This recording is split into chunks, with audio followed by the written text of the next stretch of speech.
wish to share some reflections from Pope Francis on climate displaced persons.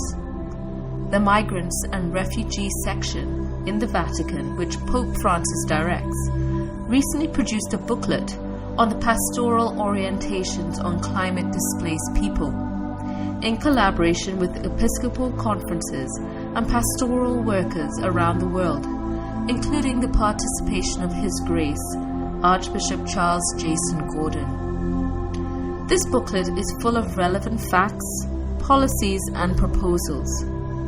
It also contains a preface by Pope Francis, which provides reflections on climate displaced persons. In the words of Pope Francis, "To begin with, I suggest we adapt Hamlet's famous 'to be or not to be,' and affirm 'to see or not to see.' That is the question. Where it starts is with each one seeing, yes, mine and yours. We are engulfed by news and images of whole peoples uprooted by cataclysmic changes in our climate, forced to migrate.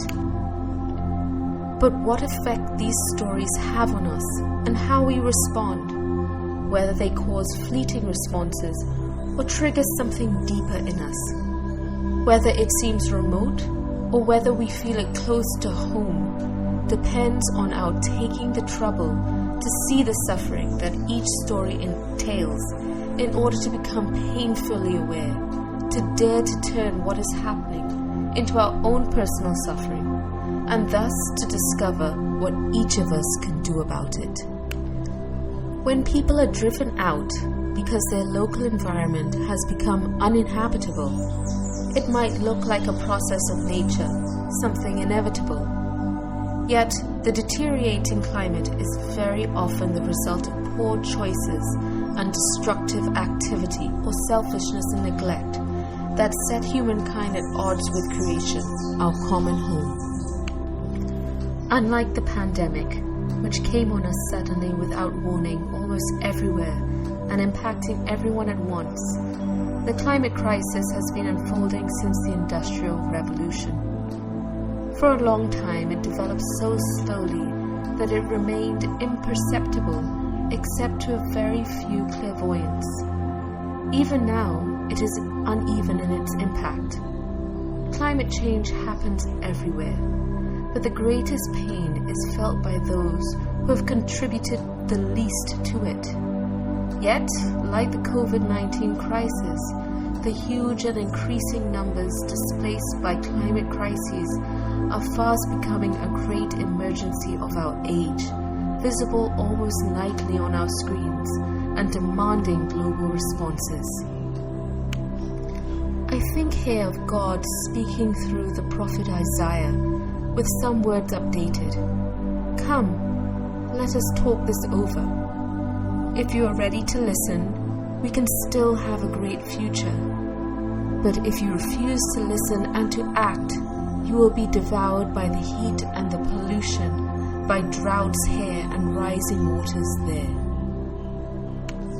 This is a quote from Isaiah chapter 1 verses 18 to 20.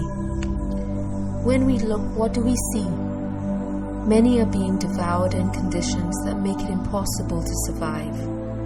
Forced to abandon fields and shorelines, homes and villages.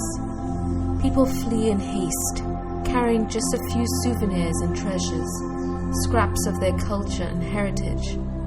They set out in hope, meaning to restart their lives in a place of safety, but where they mostly end up are dangerously overcrowded slums or makeshift settlements waiting on fate. Those driven from their homes by climate crisis need to be welcomed, protected, promoted, and integrated. They want to start over, to create a new culture and future for their children. They need to be allowed to do so and to be helped. Welcoming, protecting, promoting, and integrating are all verbs of helpful action.